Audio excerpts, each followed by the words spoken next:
ஸ்ரீமன்னாராயணியம் தசகம் 90 விஷ்ணு மகத்வ ஸ்தாபனம். விஷ்ணுவின் மகத்துவம், விஷ்ணுவின் பெருமையை நிலைநிறுத்தல். ஸ்ரீஹரையே நமக. கோபிகா ஜீவனஸ்மரணம். கோவிந்த கோவிந்தா. वृकभृगुमुनिमोहिन्नम्बरीशादिवृत्तेषु अयि तव हि महत्त्वं सर्वशर्वादिजैत्रं स्थितमिह परमात्मन्निष्कलार्वागभिन्नं किमपि यदवभातं तद्विरूपं तवैव मूर्तित्रयेश्वर सदाशिव पञ्चकं यत् प्राहुः परात्मवपुरेव सदाशिवोऽस्मिन् तत्रेश्वरस्तु स वैकुण्ठपदस्त्वमेव त्रित्वं पुनर्भजसि सत्यपदे त्रिभागे तत्रापि सात्विकतनुं तव विष्णुमाकुः दाता तु सत्त्वविरलो रजसैव पूर्णः सत्त्वोत्कटत्वमपि चास्ति तमो विकार चेष्टादिकञ्च तव शङ्करनाम्नि मूर्तौ तञ्च त्रिमूर्त्यतिगतं परपूरुषं त्वां शर्वात्मनापि खलु सर्वमयत्वहेतोः शंसन्त्युपासनविधौ तदपि स्वतस्तु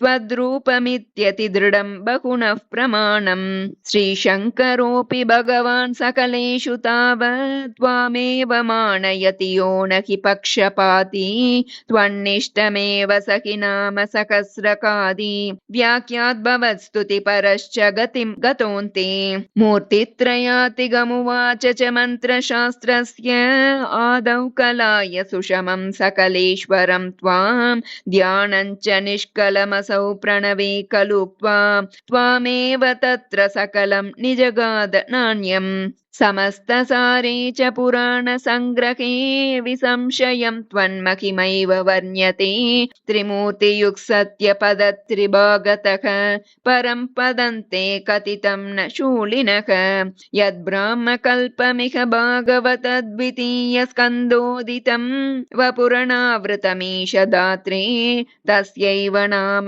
हरिशर्वमुखं जगाद श्रीमाधवः शिवपरोऽपि पुराणसारे ये स्वप्रकृत्यनुगुणा गिरिशं भजन्ते तेषां फलं हि दृढयैव तदीय भक्त्या व्यासो हि तेन कृतवानधिकारी हेतोः स्कन्दादिकेषु तव हानिवचोर्तवादैः भूतात्तकीर्तिरनुवादविरुद्धवादौ त्रेदार्थवादगतयः खलु रोचनार्ताः स्कन्दादिकेषु बहवोऽत्र विरुद्धवादास्त्वत्तामसत्त्वपरिभूत्युपशिक्षणाद्याः यत्किञ्चिदव्यविदुषापि विभो मयोक्तं तन्मन्त्रशास्त्रवचनाद्यभिदृष्टमेव व्यासोक्तिसारमय भागवतोपगीत क्लेशान् विधूय कुरु भक्तिभरं परात्मन् श्रीहरये नमः। गोपिका जीवनस्मरणं। गोविन्द गोविन्द।